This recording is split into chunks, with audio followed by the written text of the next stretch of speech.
picture that Joe and Charlie paint is one of the AA Fellowship suffering from big book distraction instead of having big book focus.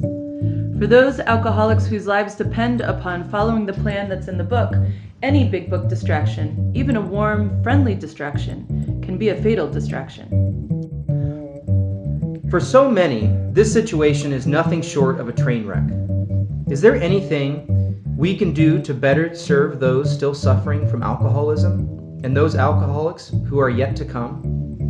If big book distraction is a problem, then one thing we could do would be to have an Alcoholics Anonymous meeting where actually following the plan in the big book is the one and only thing that happens. An AA gathering where people simply open the book, actually do the plan, and then share the plan? That sounds so different than what I'm used to. Can we really have a gathering where alcoholics just open the big book, actually do the plan, then share the plan?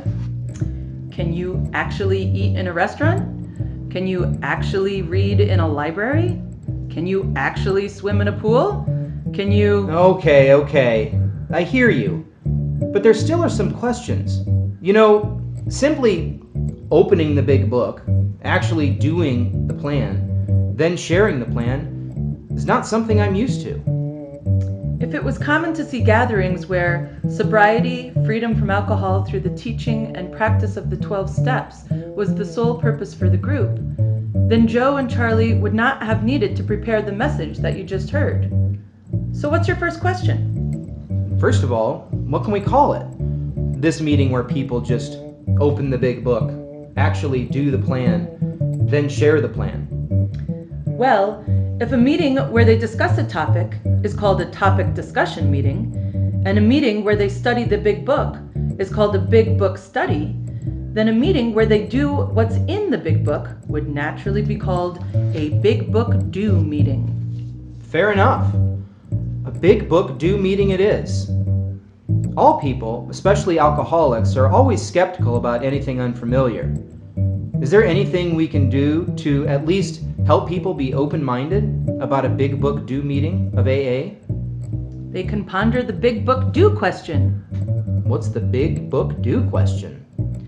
The big book do question is, if our community started offering big book do meetings where people open the big book, actually do the plan, then share the plan, how could it hurt the still suffering alcoholic?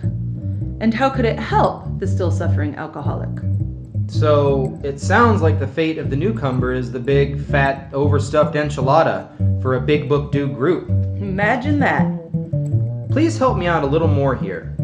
What will it really look like when it is actually happening? Well, there is no guarantee that it will be a neat, tidy, predictable thing.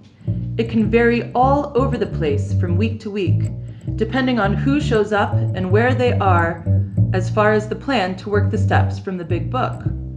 The person who last week was getting all kinds of help for how to write a fourth step, this week may be helping newcomer people to see what the big book means when it says we are powerless over alcohol. It's like the difference between a nice, tidy blueprint and an actual construction site, or a perfect recipe and a kitchen in action, even a game plan and a real game. Whoever said that an AA meeting was supposed to be this perfectly tidy, predictable event? When every attendee makes progress or helps others to make progress on the plan in the book, then that big book do meeting has hit the bullseye for that day. Every week is new and different, so it's not supposed to be prepackaged and predictable, but would we rather stumble towards the light or remain standing firm in the darkness? How can a big book do meeting improve its focus to at least help it hit the bullseye more often than not?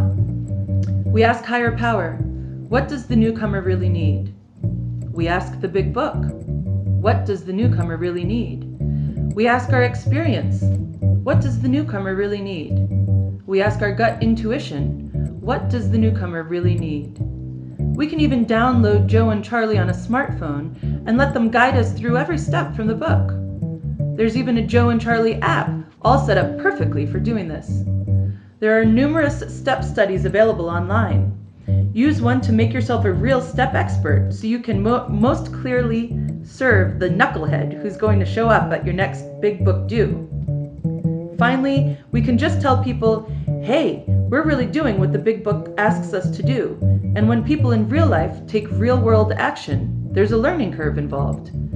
Is it better to stumble towards the light or remain standing firm in the darkness? One final question.